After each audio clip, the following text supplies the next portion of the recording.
Government का एक और बड़ा प्लान सामने आया है। गवर्नमेंट चाह रही है कि सुप्रीम कोर्ट के जजेस की तादाद 23 तक हो जाए।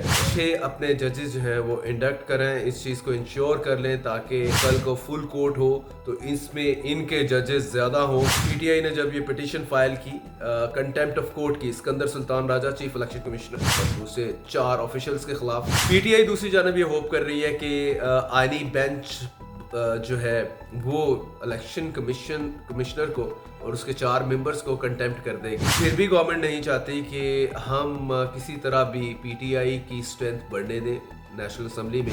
सुप्रीम कोर्ट को बिल्कुल नजरें साइड पे रखनी चाहिए। मैं हूं जुल्करनैन ताहिर। गवर्नमेंट का एक और बड़ा प्लान सामने आया है। आईनी बेंचेस की फॉर्मेशन से पहले गवर्नमेंट चाह रही है कि सुप्रीम कोर्ट के जजेस की तादाद 23 तक हो जाए और इसको भी कवर दें थ्रू नेशनल असेंबली सेनेट में बिल लाके और मेजॉरिटी के साथ इसको पास करवाएं और 6 अपने जजेस जो हैं वो इंडक्ट करें, इस चीज़ को इंश्योर कर लें ताकि आईनी बेंच में रिप्रेजेंटेशन हो या कल को फुल कोर्ट हो तो इसमें इनके जजेस ज़्यादा हो, कोई भी प्रॉब्लम आए उसको ये हैंडल कर लें ब्यूटीफुली।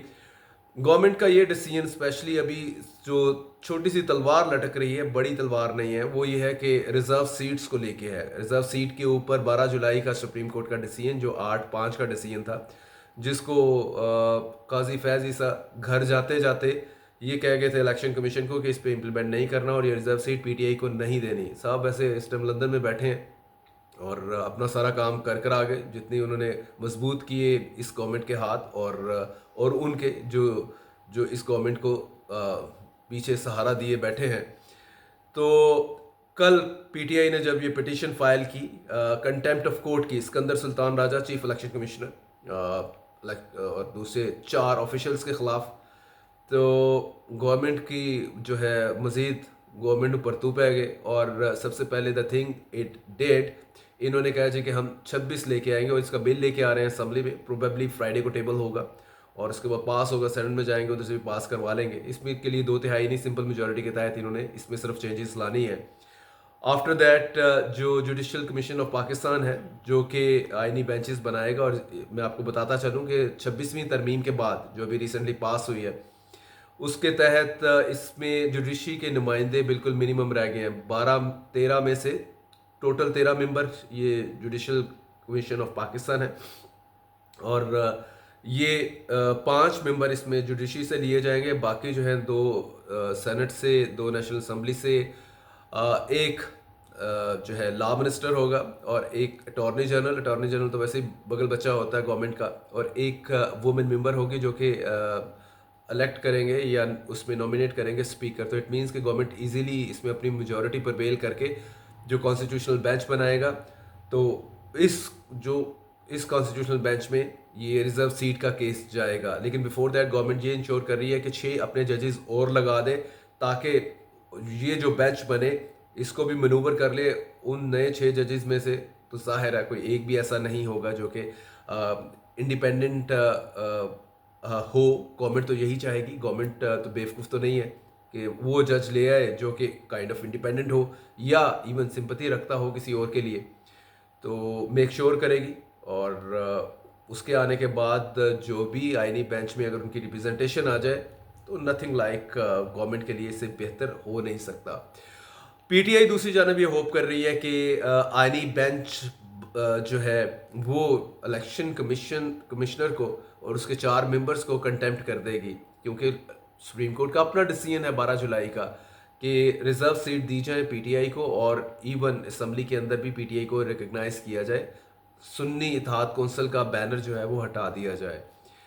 गवर्नमेंट ये भी अफोर्ड नहीं कर सकती, आल्दो के 26वीं तरमीम के लिए उसने लोटे बना लिए पीटीआई के 4-5 लोग नेशनल असेंबली में और सेनेट में उसको अख्तर मैंगल के लोग मैनेज कर लिए, तो इसलिए उन्होंने वो तो मामला कर लिया।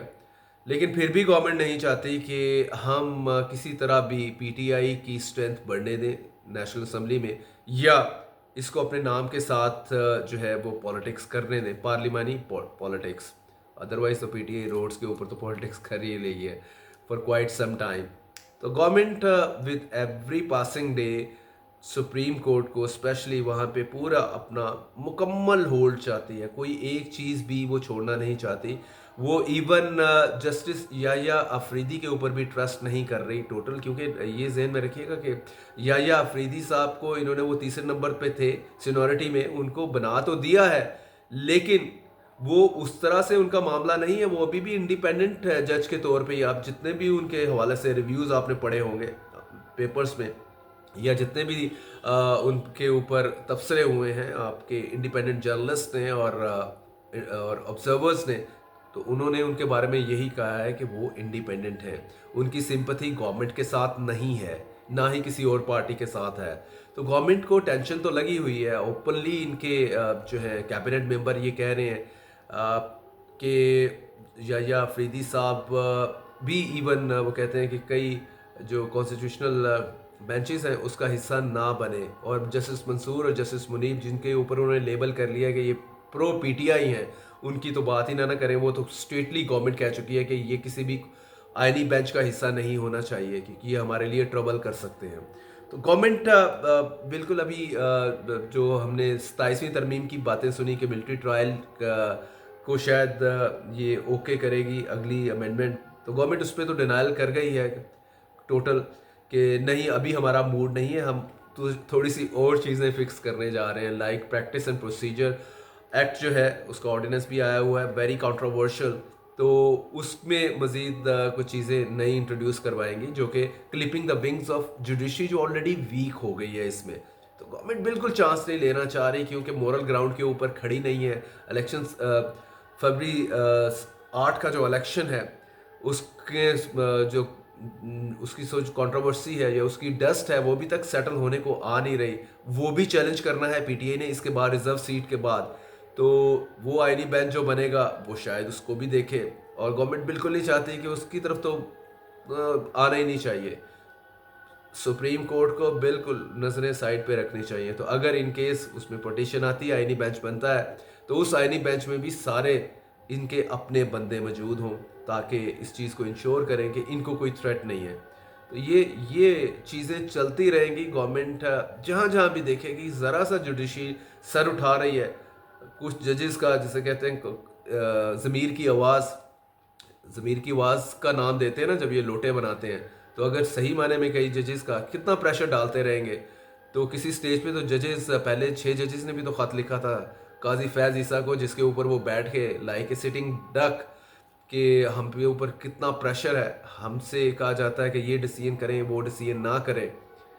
तो आगे चल के कितना प्रेशर गवर्नमेंट डालेगी कई चीज़ों के ऊपर। कई बहुत सारी चीज़ें ऐसी होती हैं जिस पे ऊपर जजेस नहीं भी मानते, चाहे वो गवर्नमेंट ने खुद लगाया हो। जिस तरह ये 6 नए जजेस लगाने का प्रोग्राम है, तो 4 काम कर देंगे, 5वें पे अड़ी करेंगे, तो शायद उस वक्त गवर्नमेंट फिर coming up with another kind of amendment.